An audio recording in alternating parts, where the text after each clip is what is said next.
सुमन भगवान, जब लक्ष्य महान हो तो मार्ग में रुकना नहीं चाहिए।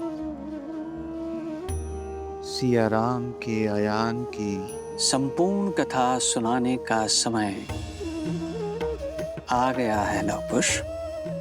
जाओ, अपना परिचय दो, बताओ सबको कि तुम दोनों कौन हो, कि सीता के मान का ध्वज उठाने के लिए श्री राम के अश्वमेध के ध्वज का मार्ग रोकने वाले कौन हो तुम दोनों?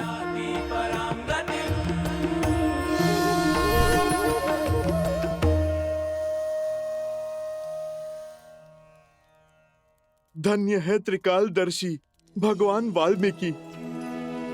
सत्य में इससे श्रेष्ठ अवसर और कोई नहीं हो सकता था। जाओ और बता दो कि प्रभु श्री राम का सामना स्वयं उन्हीं के रक्त ने किया है। सिया राम के अंश ने किया है। अर्थात आपको सब पता था, सब कुछ।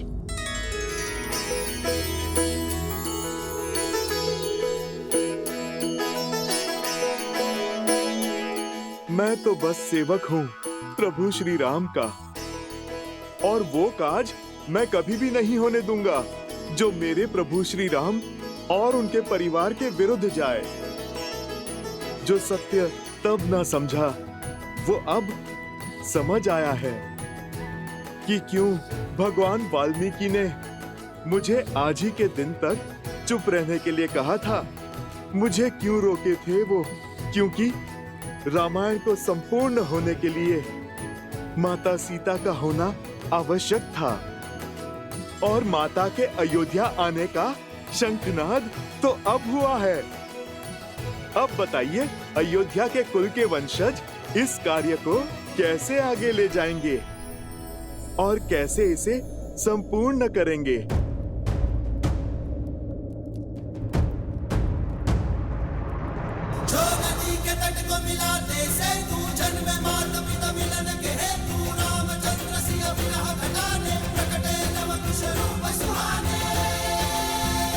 मोहन मत रहिए प्रभु, माता को पुनः बुला लीजिए प्रभु।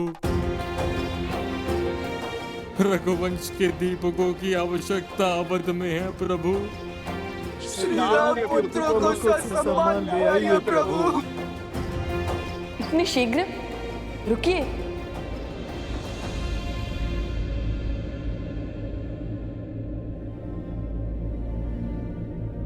अभी सीतायन समाप्त नहीं हुआ है। उनके पुत्रों की कथा तो सुनिए।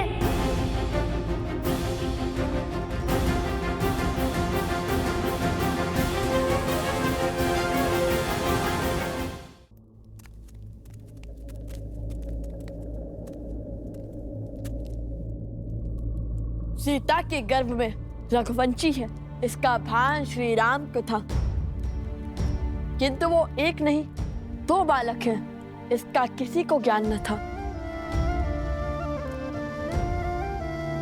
श्री राम के अंश को श्री राम पर विश्वास था। नहीं जानते थे कि पिता है उनके, पर न जाने क्यों पिता सा विश्वास था। पर जब तक उन्हें ये ज्ञान ना हुआ कि श्री राम ने माता सीता का परित्याग किया।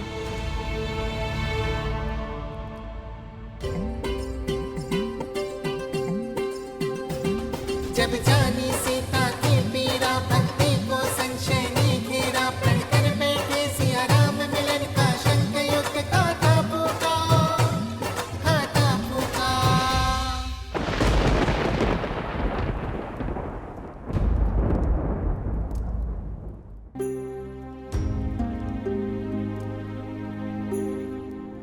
अश्वमेध का अश्वत्थारो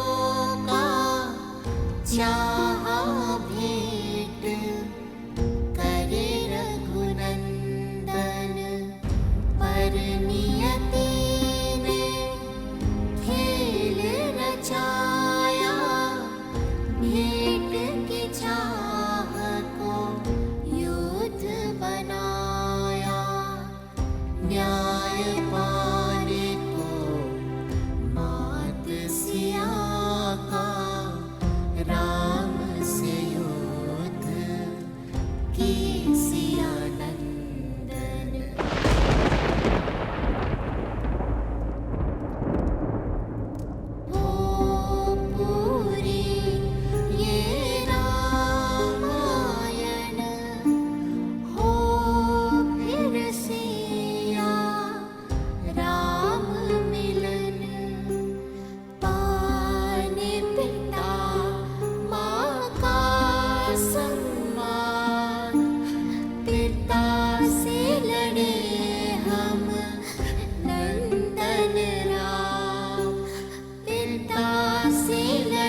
प्रभु, स्वयं भगवान वाल्मीकि ने ये सत्य उजागर किया है। लव कुश सिया राम के पुत्र हैं।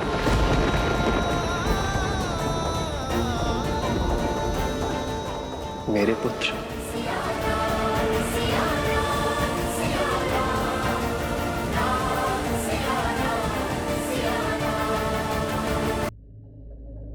मेरे पुत्र।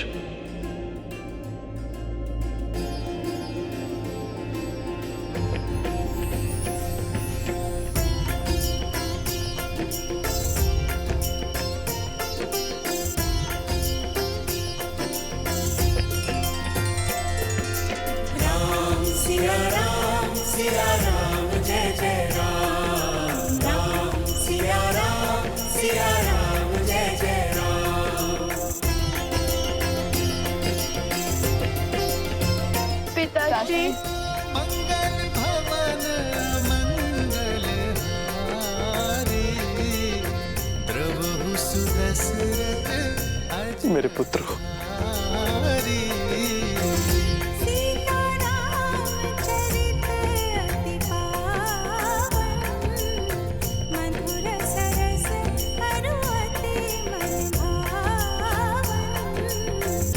हृदय से नहीं लगाएंगे?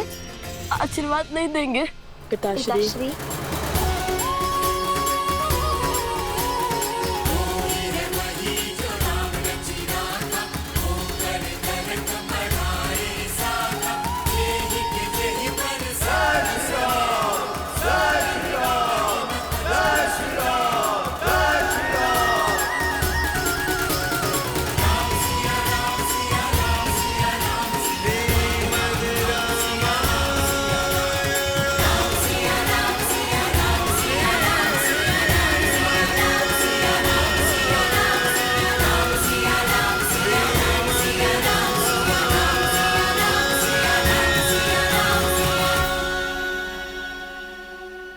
कैसे नहीं पहचान पाया मैं, कैसे नहीं पहचान पाया मैं रघुकुल के वंशज को, कैसे नहीं पहचान पाया अपने ही अंश को।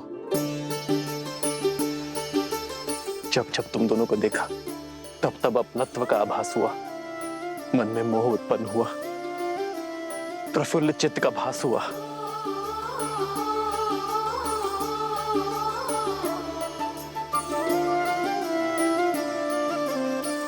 इस लड्डू के स्वाद ने किसी अपने का स्मरण करवा दिया। ऐसे लगा जैसे मैं इनके स्वाद से परिचित हूं, किंतु मन का विचार मुख तक नहीं आ पाया। किंतु तुम दोनों तो सत्य जानते थे, फिर मुझे सत्य क्यों नहीं बताया? मैं अपने ही पुत्रों पर वार कर रहा था, राजधर्म निभाने के लिए पिता धर्म से विमुख हो रहा था। राज्य का भार संभालते संभालते मैं संतान सुख के सार से चूक रहा था। नहीं, जो स्वयं धर्म पर्याय हो वो अपने धर्म निभाने से कैसे चूक सकता है? और एक राजा का धर्म तो सबसे बड़ा होता है। उस समय उस घड़ी आप अयोध्या की रक्षा कर रहे थे और हम अज्ञानतावश उस सम्मान के मार्ग में बाधा बन रहे थे। आपके कर्म ने धर्म प्रधानता का अद्भुत उदाहरण स्थापित किया है पिताश्री, जिसे संसार युगों युगों तक स्मरण रखेगा, नहीं भूलेगा कि धर्म की रक्षा के लिए अपनों के विरुद्ध भी खड़ा होना पड़ता है।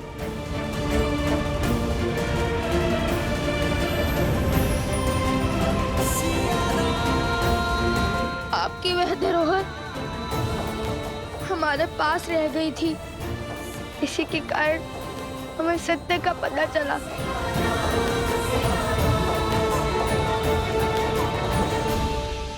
क्या हुआ कि आजीवन जिन्हें अपने आदर्श मानते आए, सिर्फ पूछते आए, जिनकी गुणगान नगर नगर गाते फिरे, वो तो हमारे पिताश्री हैं।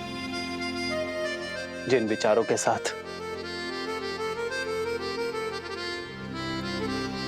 जिन संस्कारों के साथ तुम दोनों बड़े हुए हो, मुझे हर्ष से भर दिया तुम दोनों ने। मुझे मेरे पुत्रों पर गर्व है। प्रभु,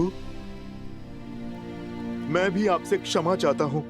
प्रभु, मुझे सत्य का ज्ञान था और मैं जानता था कि लवकुश आप ही के पुत्र हैं प्रभु।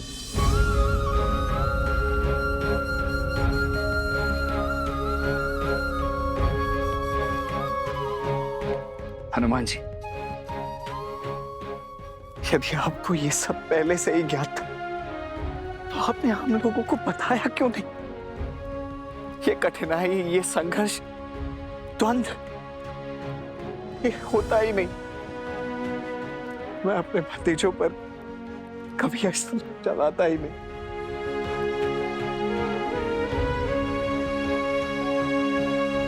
हनुमान जी, तो क्या आपके बंधन का कारण भी यही था?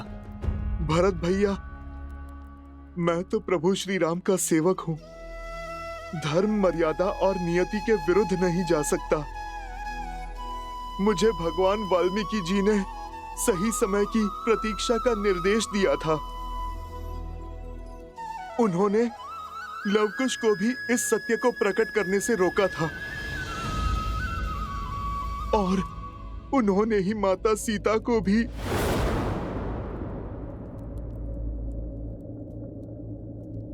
हनुमान, तुम सीता से मिले थे? हाँ प्रभु, मैं माता से मिला था। कैसे है वो? प्रभु अपने प्राणों से दूर होकर कैसी होंगी? बस माता दुविधाओं से बंधी अपना वचन निभा रही हैं। और अब देखिए, इतने संघर्षों के बाद आज सब सही हो गया। और प्रभु, राम राज्य की कल्पना सत्य हो गई। प्रभु, आप बस अब आज्ञा दे दीजिए कि हम माता को पुनः अपनी अयोध्या, अपने घर ला सके। प्रभु, हाँ प्रभु, आज्ञा दीजिए, हम माता सीता से क्षमा मांगेंगे। हाँ प्रभु, माता सीता को बुलाइए। हाँ पिताजी, आज्ञा दीजिए ना। आज्ञा दे दीजिए ना भैया। इतने वर्षों से जिस ग्लानि का बोझ मन में दबाए बैठा था, उसे अब हल्का करने का समय आ चुका है। मेरी भाभी मां सीता को वन में अकेले छोड़कर आने का जो दंश मुझ पर लगा, उस लांछन को मिटाने का समय आ गया है भैया। हमारे परिवार को पूरा करने का। आज्ञा दे दीजिए भैया। हाँ भैया, आज्ञा दे दीजिए ना। प्रभु, अब केवल बस आपकी आज्ञा की प्रतीक्षा है। फिर माता का यह पुत्र स्वयं जाकर अपनी माता को प्रभु श्री राम से मिलन का समाचार देगा और माता को यह बताएगा कि पूरी अयोध्या उनकी प्रतीक्षा कर रही है। प्रभु,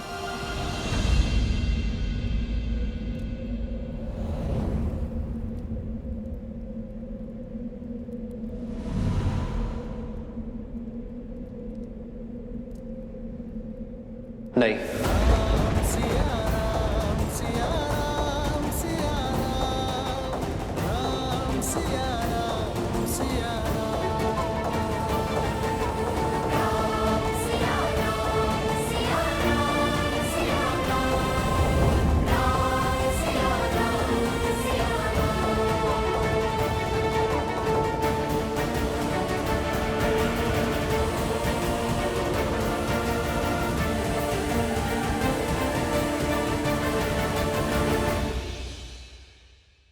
अब तक सब कुछ ठीक हो गया है। भगवान वाल्मीकि का आशीर्वाद भी प्रभु श्री राम के साथ है। फिर भी पिताश्री ने माता को यहाँ लाने से क्यों रोक दिया? इतना अच्छा अवसर क्यों गवा दिया? अब इससे शुभ घड़ी और क्या हो सकती है? लवकुश, प्रभु के निर्णय पर संदेह ना करो। वो जो कहते हैं, करते हैं, उसके पीछे सदैव ही कोई बड़ा कारण होता है। हमें महाराज से चलकर पूछना चाहिए कि इस वीरा की वेदना का अंत वो क्यों नहीं करते। ऐसी भी क्या बात है जिसके कारण भैया ने भाभी माँ को लाने से मना ही कर दिया? अब किस घड़ी की प्रतीक्षा में है भैया? प्रतीक्षा का सच्चा दंश तो प्रभु ही भोग रहे हैं। क्षण क्षण माता की स्मृतियों में घुल रहे हैं।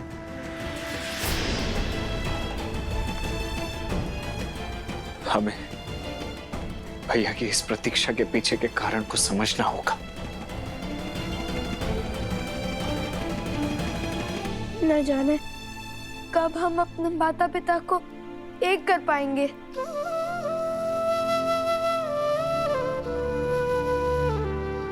जब तक प्रभु के अनुसार उचित समय नहीं आ जाता।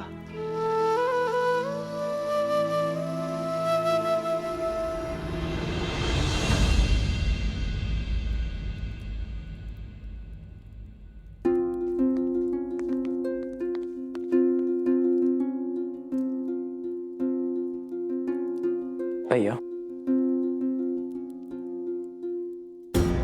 दरबार में हम महाराज के सम्मुख उपस्थित थे, नीति निभा रहे थे, इसीलिए चुप थे। किंतु अब तो हम अपने भैया के सामने खड़े हैं और आपसे पूछना चाहते हैं कि हमारी सीता भाभी घर क्यों नहीं लौट सकती भैया?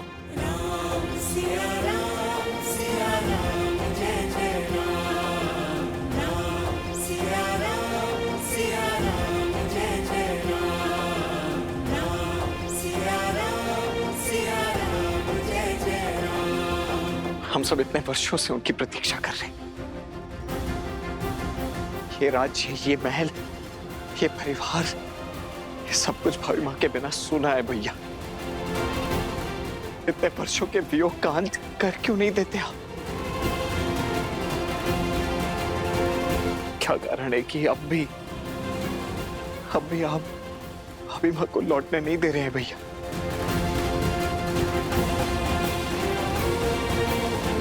मैं तुम सभी की भावनाओं का सम्मान करता हूं, सीता के प्रति तुम्हारे प्रेम का मान रखता हूं, किंतु मेरे कहने से ये बात समझ नहीं आएगी। मुझे प्रसन्नता है इस बात की कि मैं और सीता जो चाहते थे, जिस राम राज्य की कल्पना को हम साकार करना चाहते थे, अयोध्या वासियों ने उस कल्पना को सार्थक और साकार दोनों किया है। परंतु मेरी दृष्टि में मेरे और सीता के मिलन के लिए अब भी समय है।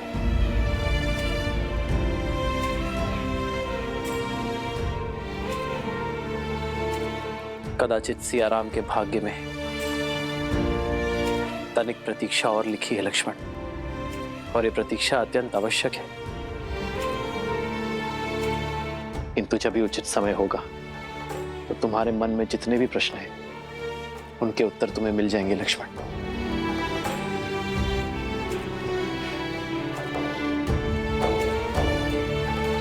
मेरे निर्णय का कारण तुम जान जाओगे।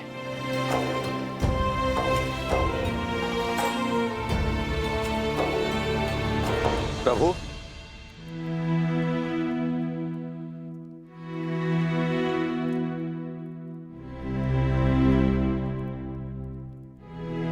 राज अनुज शत्रुघ्न अश्वमेध यज्ञ का अश्व लेकर लौट आए हैं। लक्ष्मण, भरत, देखो कितना शुभ दिवस है आज का। तुम दोनों अश्वमेध यज्ञ को पूर्ण करने की तैयारी करो। जाओ। जो आज्ञा भैया।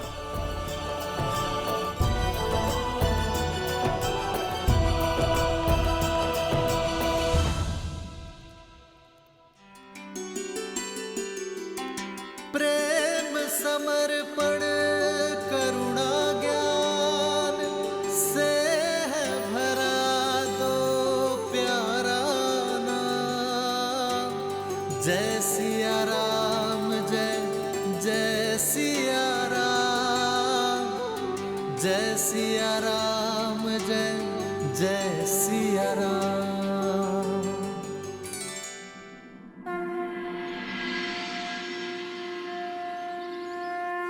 ओम पवित्रो पवित्रो वा सर्वावस्थां गतोऽपि वा यात्मे त्रिपुण्ड्रीकाक्षां सावयाभ्यां तराः शुचि।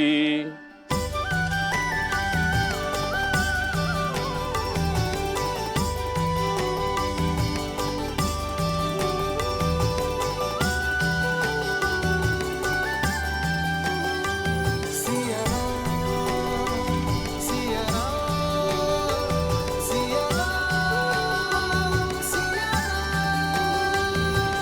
इस यज्ञ में स्वयं माता सीता होती, परंतु हमारी बुद्धि अशुद्ध हो गई थी, हमारी बुद्धि, हमारे विचार। तभी तो ये दिन देखना पड़ रहा है अयोध्या को। किंतु अब भी प्रभु माता सीता को अयोध्या क्यों नहीं बुला रहे हैं? राम सिया राम सिया राम सिया राम, राम सिया राम सिया राम।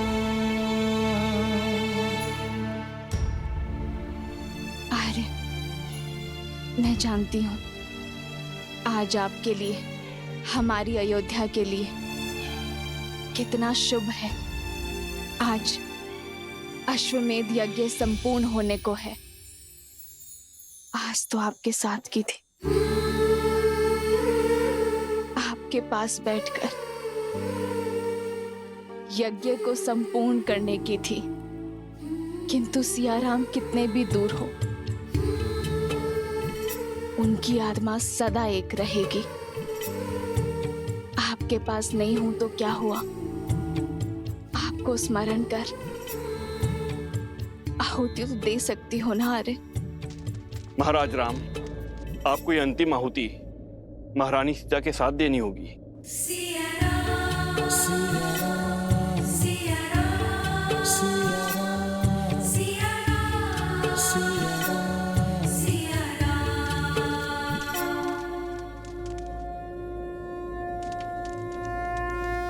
हे ब्रह्मदेव, आज आपकी कृपा से सीता की इस मुहूर्त ने मंत्रोच्चार किया है। अब अश्वमेध यज्ञ की इस अंतिम आहुति को भी फलीभूत कर दीजिए। हे ब्रह्मदेव, यदि मैंने सच्चे हृदय से अपने परिवार, अपने राज्य का भला चाहा है, तो आज अश्वमेध यज्ञ की पूर्ति में कोई बाधा ना आए।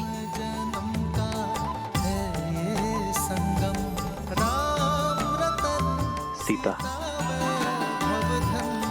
हमारी ये प्रतीक्षा अति आवश्यक है, क्योंकि अब भी कुछ शेष है। ये शांति, ये शुभता मन में संदेह उत्पन्न कर रही है सीते, कि कहीं कुछ अशुभ ना हो जाए। बस यही समझ लो सीता, कि अशुभता का हर दंश मिटाने के लिए हमें कुछ समय और प्रतीक्षा करना होगा। आज तुम साक्षात यहाँ उपस्थित नहीं हो सीते, पर मैं मानता कि तुम इस समय, इस क्षण यहाँ मेरे साथ हो, और हम दोनों मिलकर इस अश्वमेध यज्ञ को पूर्ण कर रहे हैं।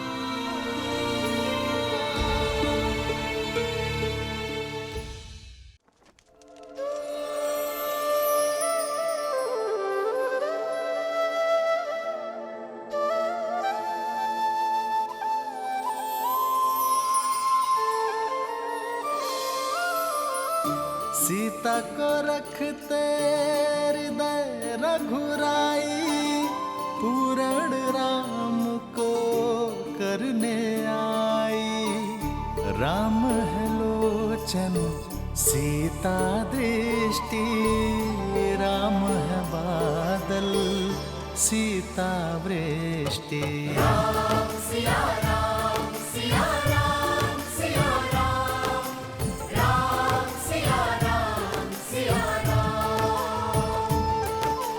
राम सिया राम सिया राम सिया राम, राम सिया राम सिया राम, राम सिया सिया सिया राम सिया राम, राम सिया राम सिया राम। अश्वमेध यज्ञ संपूर्ण हुआ। जय श्री राम, जय श्री राम, जय श्री राम, जय श्री राम, जय श्री राम, जय श्री राम, जय श्री राम, जय श्री राम।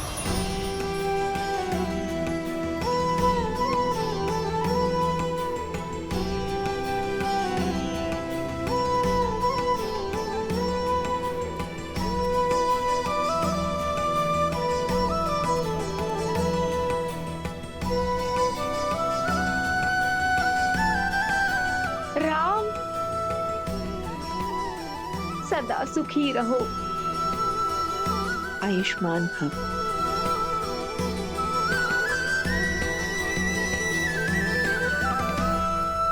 दादी माँ, दादी माँ, दादी माँ, दादी माँ।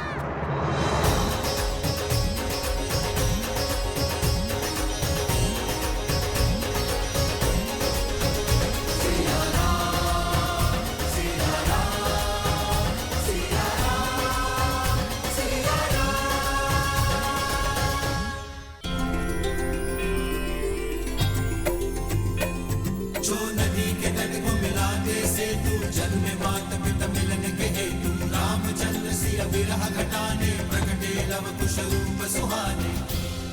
सिया राम के पुत्र लव कुश का नमन स्वीकार करे दादी माँ।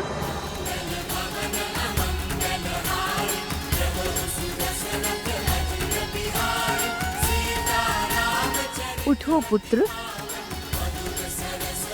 आयुष्मान भव।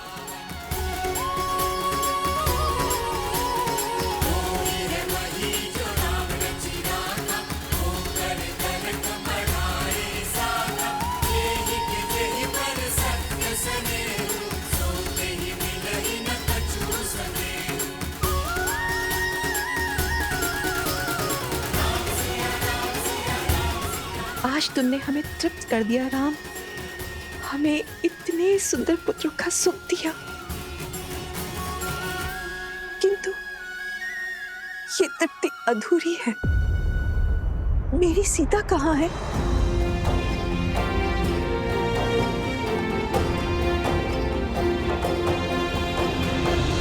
माताओं, आप यात्रा करके आई हैं, थक गई होंगी। आइए ना, विश्राम कर लीजिए, बातें तो होती रहेंगी। किंतु सीता? निश्चिंत रहिए माता, मेरे दोनों भतीजे यहाँ पहुंच चुके हैं। शीघ्र ही मेरी भाभी माँ भी अवश्य लौटेंगी। मैं ही अपनी भाभी माँ को वन में अकेले छोड़कर आया था, इसीलिए मैं आपको विश्वास दिलाता हूं कि मैं ही उन्हें लौटा कर भी लाऊंगा।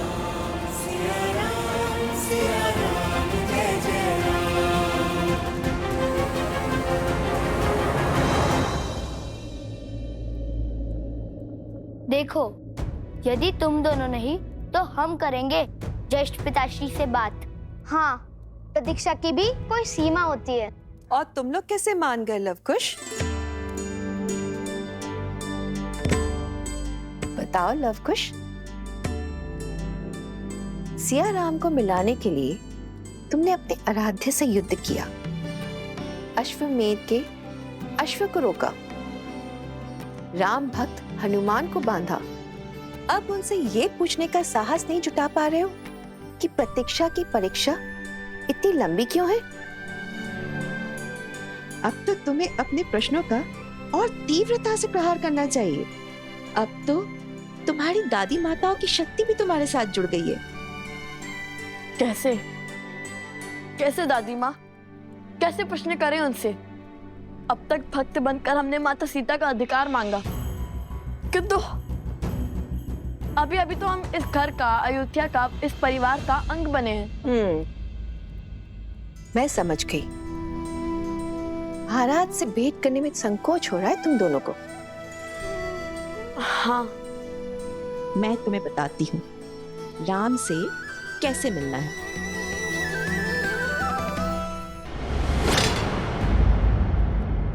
ये महाराज के विश्राम करने का समय है। दादी माँ ने क्या कहा था, सुन ना? मैं बताती हूँ। अभी अभी तुमने कहा कि तुम उनके पुत्र हो। पुत्र की भांति अगर उनसे प्रश्न करोगे तो संकोच होगा, किंतु प्रजा की भांति तुम महाराज से प्रश्न करोगे तो? महाराज का विश्राम स्मरण है, किंतु उनका वचन नहीं। क्या कहा था उन्होंने? यदि उनकी प्रजा को मन में कोई प्रश्न है तब वो सीधा उनसे मिल सकते हैं, कहा था ना। और फिर उनकी प्रजा ही नहीं, उनके परिजन भी उनसे मिलने आए हैं। तो मिलवाओ हमें उनसे।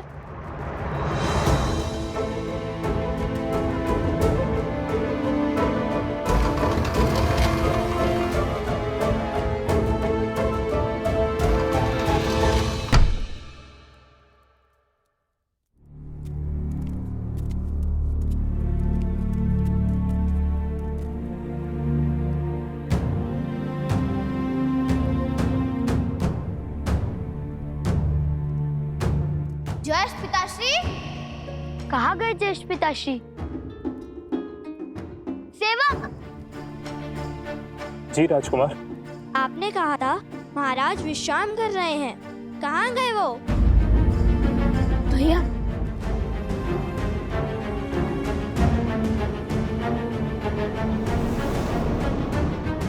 बताओ। जी वो बताते हो या मैं बुलाऊं लक्ष्मण काका श्री को? नहीं, उन्हें मत बुलाइए। उनका क्रोध तो इसी बात पर फूट पड़ेगा कि मना करने के बाद भी आप सबको भीतर कैसे आने दिया। मैं तो फंस जाऊंगा। इसी कारणवश तो मैं आप सबको भीतर आने से रोक रहा था। तो बताओ, कहाँ है श्री राम? वो नगर भ्रमण के लिए निकले हैं। रात्रि के इस पैर पिताश्री के राजसी वस्त्र और वल्कल वस्त्र भी यही है। योजना कुछ सुलझती हुई दिख रही है।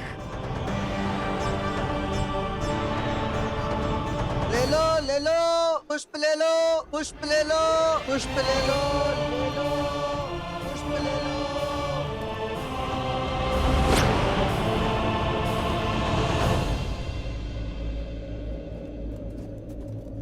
भैया, आप इतने विश्वास के साथ कैसे कह सकते हैं कि पिताश्री यहीं मिलेंगे?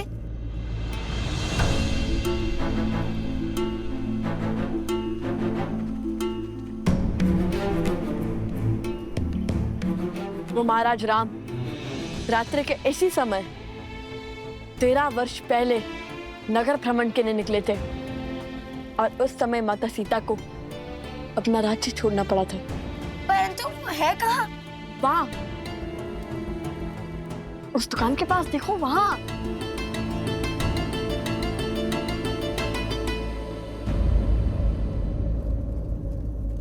अरे जयेश पिताश्री,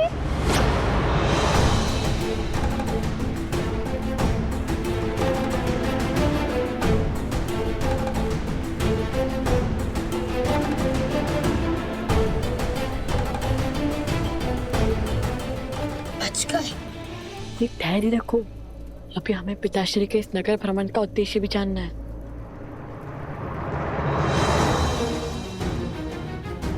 पिताश्री,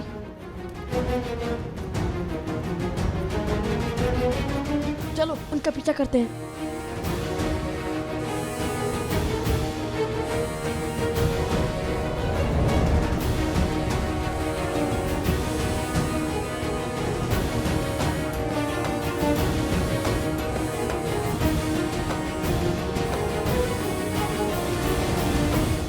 कितने सुंदर कंगन है। कहाँ से लिए? माता ने विवाह के समय दिए थे।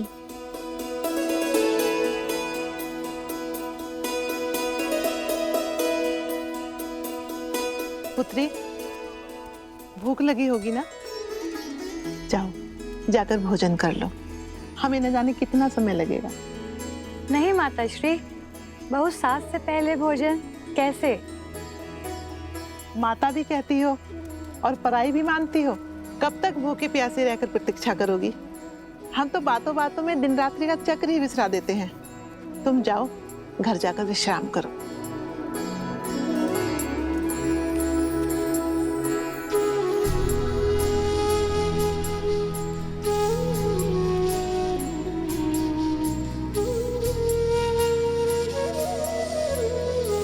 धन्यवाद।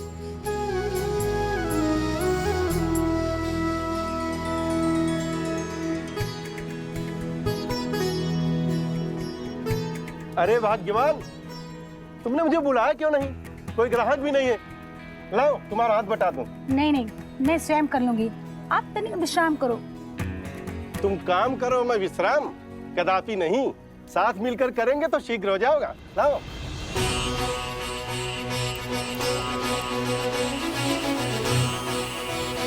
क्या हुआ बंधु? ऐसे क्या देख रहे हो?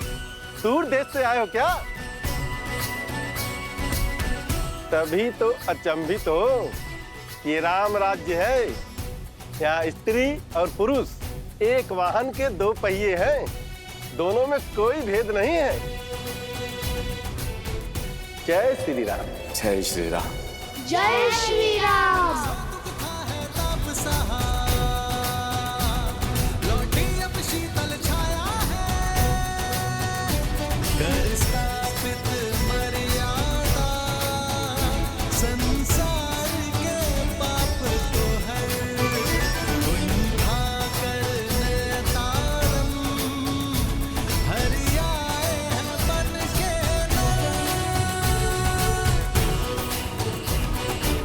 महाराज,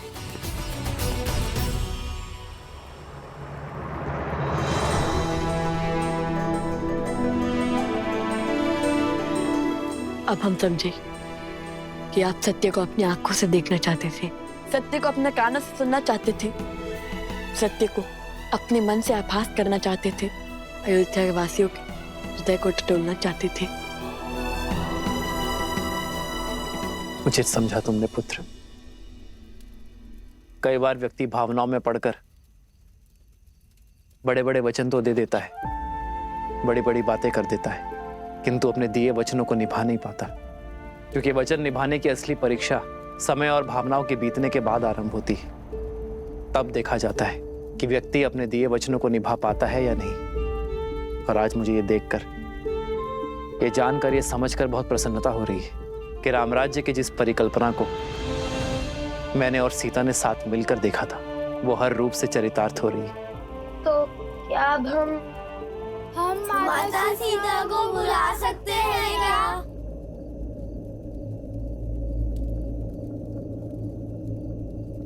नहीं,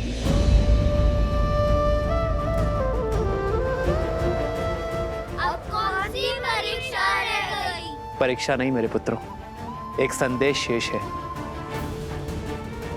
सीता के स्वागत के लिए पूरी अयोध्या तो सज है, किंतु संदेश सीता को उसके राम भेजेंगे। अब ये बताओ कैसे?